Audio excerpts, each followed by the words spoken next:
Hello বন্ধুরা, যারা এখনো পর্যন্ত আমাদের চ্যানেলটি সাবস্ক্রাইব করনি তারা এখানে লাল কালারের সাবস্ক্রাইব বাটনটি চেপে সাবস্ক্রাইব করে নাও আর পাশে থাকা বেল বাটনটি ক্লিক করতে ভুলো না। ধন্যবাদ। রূপনগরের সুন্দর একটা জঙ্গলে বাস করত এক কৃষক। তার ছিল একটা খুব সুন্দর গাভী। প্রতিদিন সে গাভীটাকে একটা জঙ্গলে দিয়ে আসতো। সেই জঙ্গলে খুব কম ঘাস ছিল। সেই অল্প ঘাস খেয়ে গাভীর পেট ভরতো না। তাই সে একদিন তার মালিককে বলল, মালিক, পাশে তো অনেক বড় একটা জঙ্গল, সেই জঙ্গলে তো অনেক অনেক ঘাস আছে, তাহলে আপনি আমাকে কেন জঙ্গলে দিয়ে আসেন না? ওইখানে তো আমি অনেক বেশি বেশি ঘাস খেতে পারবো আর অনেক দুধ দেব। তোমার কথা তো ঠিকই আছে, কিন্তু একটা সমস্যাও আছে। জঙ্গলে যেমন ঘাস আছে ঠিক তেমনি এই জঙ্গলে অনেক বড় বড় বাঘও রয়েছে এবং সাথে রয়েছে কিছু সিংহ। ওরা তোমাকে পেলে খেয়ে ফেলবে। তাই আমি ভয় পেয়ে তোমাকে ওই জঙ্গলে দিয়ে আসি না। শুধু শুধু আমি কেন তোমাকে বিপদে ফেলতে যাব বলো?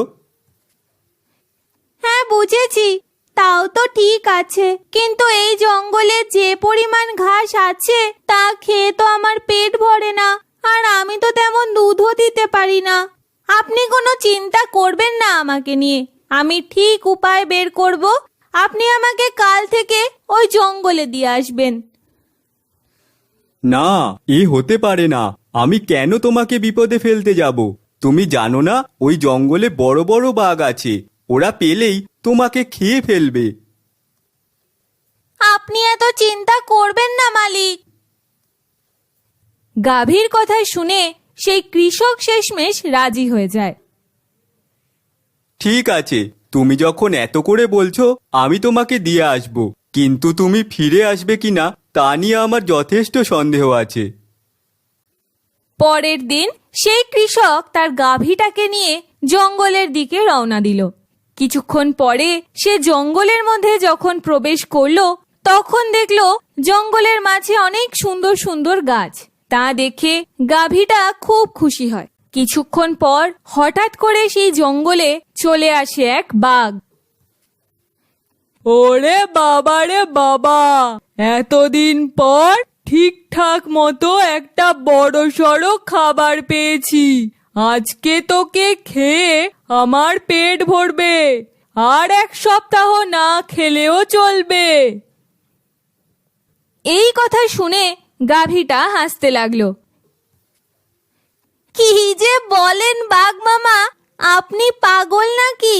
আমাকে দেখে কি মনে হয় আপনি এক সপ্তাহ পর্যন্ত খেতে পারবেন? আমি কত রোগা পাতলা, আজকে মাত্র জঙ্গলে আসলাম, আমি কিছুদিন খাওয়া দাওয়া সারি, তারপর না হয় আমাকে খাবেন। ইস, তোর কথা আমার একদম ভালো লাগছে না। আমি তোকে এখনই খাবো। খিদের জ্বালায় আমার আর কিচ্ছুটি ভালো লাগছে না। হ্যাঁ, খেতে তো পারেন বটেই, কিন্তু আর কি করব? আপনারই লাভ হতো। দেখেন আপনি কি করবেন। আজকে যদি আমাকে খেয়ে ফেলেন তাহলে তো আজকে আর কালকের মধ্যেই শেষ হয়ে যাবে। তাছাড়া আমি যে পরিমাণ রোগা, আমার শরীরের তো শুধু হাড় আছে, মাংস তো একটুও নেই। কথাটা তুই মন্দ বলিসনি, ভাবছি কি করা যায়। দেখেন, আমার কথা ভালো লাগলে তো ভালো, না হলে আমাকে আজকেই খেয়ে ফেলুন। আমি বলি কি, এই জঙ্গলে তো অনেক অনেক ঘাস আছে, আমাকে এখন ছেড়ে দিন।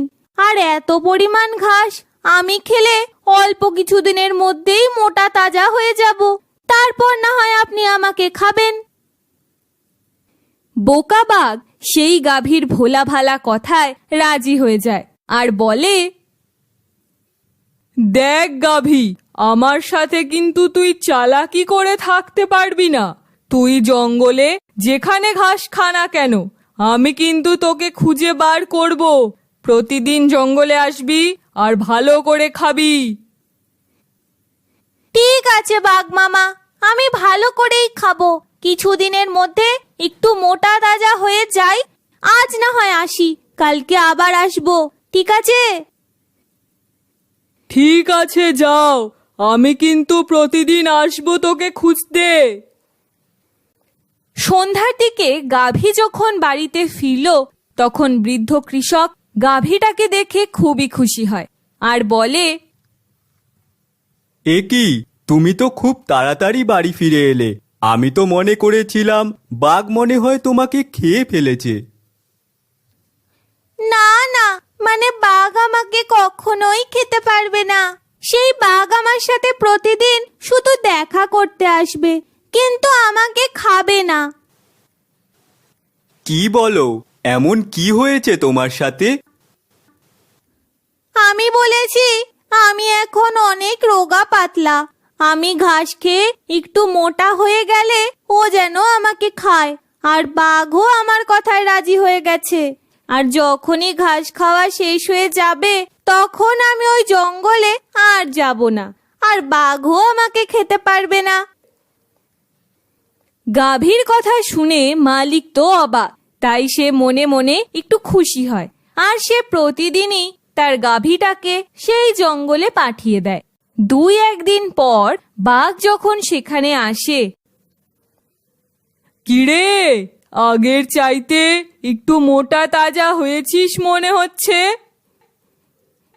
হ্যাঁ বাঘ মামা, কিন্তু একটু তো মোটা হয়েছি। কিছুদিন খেলে আরো একটু মোটা তাজা হব। তুমি বরং 2-1 দিন পরে আবার এসো।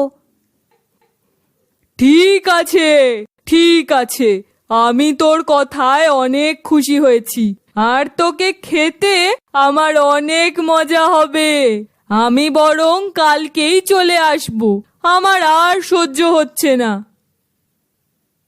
ঠিক আছে বাঘ মামা, আমি আজকের মতো খাবারটা খেয়ে নেই।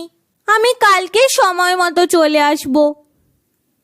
বাঘ তার পরের দিন আসে আর এসে দেখে সেই গাভীটা আর সেই জঙ্গলে আসেনি। তখন সে মনে মনে আফসোস করতে থাকে আর বলতে থাকে,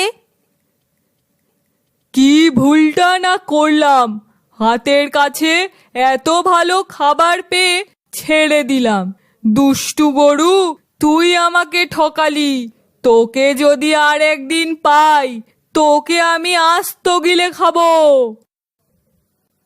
এই কথা বলে বাঘ আফসোস করতে থাকে, কারণ তখন তার আর কিছুই করার থাকে না।